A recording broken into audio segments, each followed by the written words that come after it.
Welcome back to A Moment in History. I'm 𝙎𝙐𝘽𝙎𝘾. Following a year of chaos in 68 and 69 AD with the destruction of the 𝙎𝙎𝘽𝙎𝘾 dynasty, the Roman Empire went through its own civil war of sorts. Though it was far more brief than other civil wars in history, including our own, it was landscape shaking in the power struggle for Rome.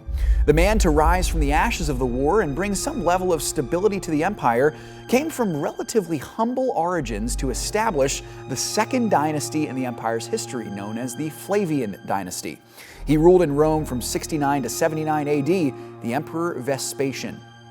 Now, Vespasian was a military man who served in various roles in the empire and most notably in various far corners of the vast Roman regions. Early in his military career, he fought in the Roman invasion of the island of Britain to the far northwest. Later, he served in the regions of North Africa, and finally, he gained perhaps his greatest notoriety when he traveled east to put down a rebellion in Judea in 66 AD.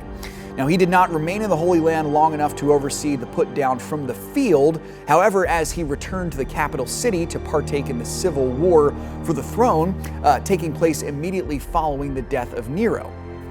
Now, Vespasian played his cards just right as Galba, Otho, and Vitellius were fighting and subsequently dying for the Roman throne. Gaining enough military support during the summer of 69 AD, by midsummer, he had most of the support of the military class that he needed, and by December of that year, he was officially declared Emperor of Rome. Now, Vespasian established, as we said earlier, the second great dynasty in the empire, known as the Flavian dynasty, which interestingly enough is actually named after Vespasian's father Flavius, while he himself was named after his mother.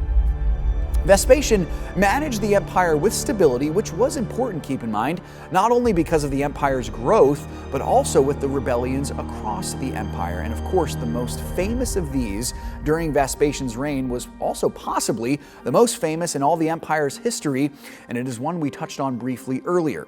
Vespasian began the war in Judea on the front lines, but he ended the war by overseeing the destruction of the rebellion in AD 70, in which Rome took the Jewish capital city of Jerusalem and destroyed the Second Temple. Vespasian ruled until his death in 79 AD, where he was succeeded by his son Titus. Thanks so much for joining me once again for A Moment in History. If you enjoyed this video, remember to like and subscribe. And if you want us to cover one of your favorite moments in history, you can tell us in the comments. Now stay tuned for some new content.